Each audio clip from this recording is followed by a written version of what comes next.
नमस्कार दोस्तों, मेरा नाम है विजय कुमार और आप देख रहे हैं कॉमिक्स पिटारा चैनल को। दोस्तों, हम लोग कॉमिक्स पढ़ रहे थे बॉडीगार्ड, जो कि इंस्पेक्टर स्टील और तिरंगा की कॉमिक्स है। इसका पहला पार्ट मैंने अपने चैनल पे अपलोड कर दिया है। पहले पार्ट में मैंने इस कॉमिक्स को 20 पेज तक कवर कर लिया था। अब इस पार्ट में इसके आगे कहानी को शुरू करते हैं। गड़बड़ इंस्पेक्टर स्टील को भी अचंभित कर देने वाली थी। ओह नो, वो यांत्रिक घोड़ा सीएम के बेटे को उड़ाकर ले जा रहा है। यानी अपराधी ने सीएम के बेटे को किडनैप करने का ये नायाब तरीका खोज निकाला है। मुझे उसे रोकना होगा। नहीं, मैं गोली चलाकर उसे नहीं रोक सकता। इस तरह गोली उस बच्चे को भी लग सकती है। मुझे उस यांत्रिक घोड़े को दूसरे तरीके से रोकना होगा। ये जैमर घोड़े के सारे सिस्टम को जाम कर देगा। कर दिया। बच्चे नीचे गिर रहा है। मुझे उसे जमीन पर गिरने से पहले हवा में कैच करना होगा। ओह नो, ये क्या? भारी भरकम शरीर की वजह से इंस्पेक्टर स्टील की फुर्ती मात खा गई थी। जबकि बच्चे को जमीन पर गिरने से पहले लपकने वाला वो अनोखा मिनी ट्रक बेहद तेजी से आया और जैसे ही वो बच्चा उस ट्रक में गिरा, वैसे ही ट्रक के खुले हिस्से बंद हो गए और ओह, बच्चे को अपने अंदर बंद करके वो ट्रक यहां से रवाना होने की फिराक में है। मुझे उसे रोकना होगा।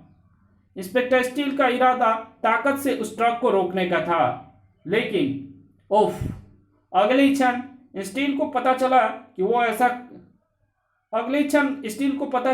कि ऐसा करना आसान ना था।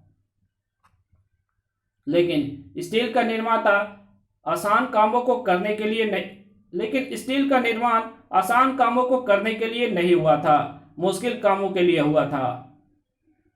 लेकिन वो काम मुश्किल से भी ज्यादा मुश्किल था, जिसे इंस्पेक्टर स्टील के लिए करना मुश्किल तो हुआ ही हुआ, उससे उससे उससे अपने आप को बचाना भी मुश्किल हो गया।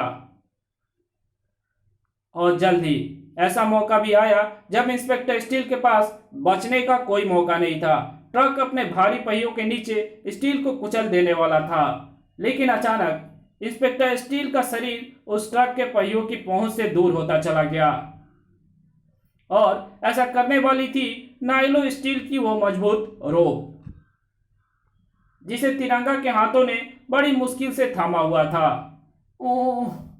उस ट्रक से तुम्हें तुरंत बचाने का मुझे यही एक तरीका सूझा, और शुक्र है कि अपनी स्टील नाइलो रोप को दोहरा करके और अपनी ताकत के एक एक कतरे का इस्तेमाल कर मैं तुम्हें इस तरह ऊपर खींच पाया। लेकिन माफ करना इंस्पेक्टर, मेरे हाथों में इतनी जान नहीं है कि मैं तुम्हें इसी तरह पकड़े रख सकूं।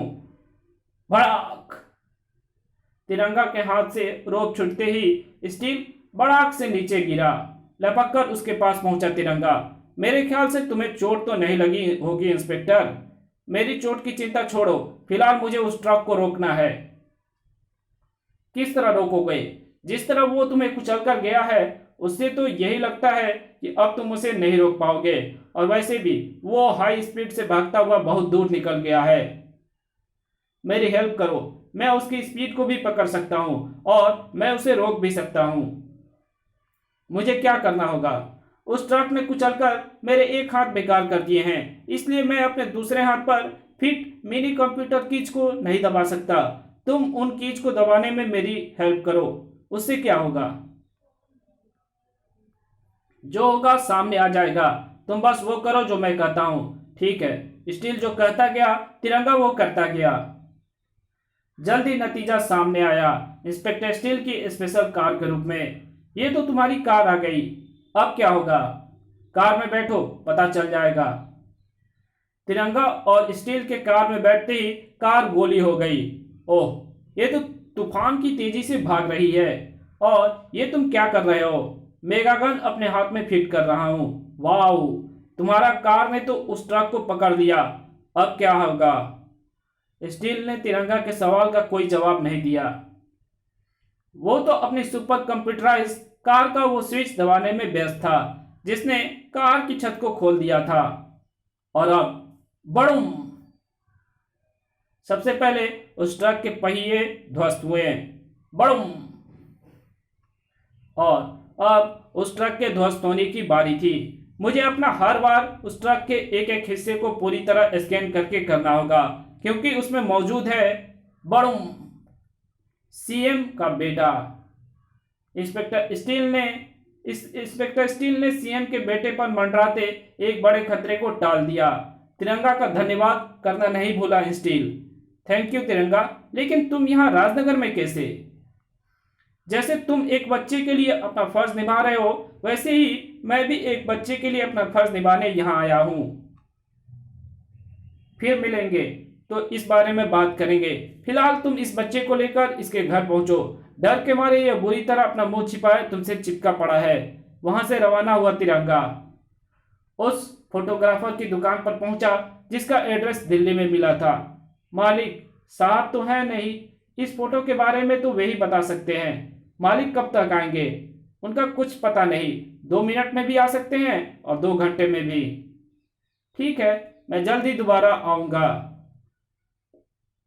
तिरंगा वापस आया, लेकिन स्टूडियो का मालिक तिरंगा को कुछ बताने की हालत में नहीं था। ये तो मरा पड़ा है, किसी ने इसकी और इसके नौकर की हत्या कर दी है। ये ताजा खून बता रहा है कि ये मर्डर कुछ देर पहले ही हुआ है, लेकिन क्यों? आखिर इसके पास ऐसा क्या राज था जिसकी वजह से इसकी और इसके नौकर की हत्या कर दी गई? तिरंगा की समझ में कुछ नहीं आया तो उसने अंधेरे में वो तीर चलाया। मैंने पुलिस को फोन कर दिया है। जब तक पुलिस यहाँ पहुंचे मुझे यहाँ की तलाशी ले लेनी चाहिए। हो सकता है कि मुझे यहाँ कोई ऐसी चीज मिले जो मेरे लिए उस रास्ते को खोले जो लगभग बंद हो चुका है। ये बच्चे की फोटो है, किसी ऐसे बच्चे की जिसे मैं जानता तो नहीं, लेकिन मैंने इसे कहीं देखा है। आ गया ध्यान, इस बच्चे की एक फोटो तो मेरे पास भी मौजूद है। ये रही। इन दोनों फोटो में एक ही बच्चा है।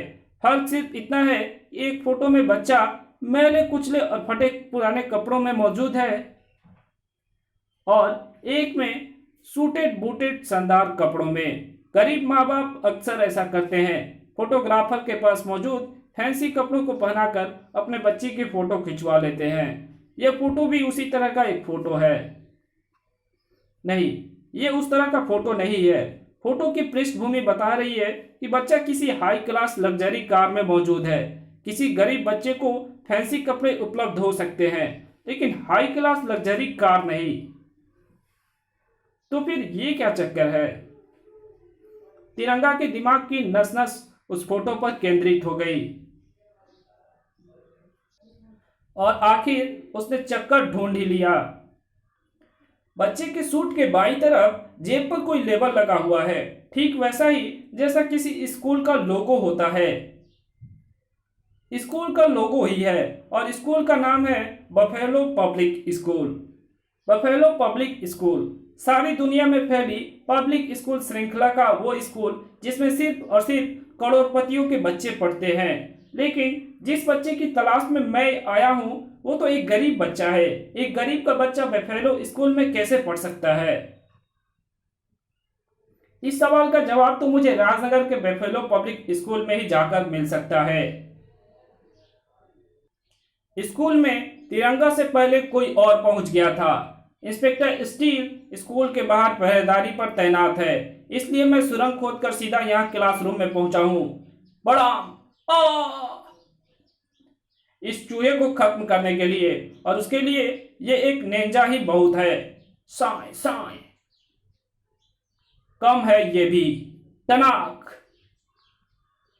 और ऐसे कई हजार भी। इंस्पेक्टर स्टील तो यहाँ कैसे पहुंच गया? मैंने अपने साउंड मोड को पूरी तरह एक्टिव कर रखा था। इस क्लासरूम में सुई भी गिरती तो मुझे उसका पता चल जाता। तो फिर तो फर्श तोड़कर बाहर आया है। Now you are under arrest. सुरंग के जरिए फर्श तोड़कर मैं यहाँ इसलिए आया था ताकि मैं चुपचाप अपना काम करके यहाँ से निकल जाऊं। लेकिन इसका मतलब ये नहीं है कि मैं तुमसे निपटने की तैयारी करके नहीं आया था।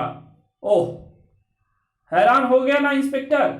इससे भी ज्यादा तब हैरान होगा जब अपनी गन की तरह तू भी अपने शरीर को भी पिघलते देखेगा। ओह,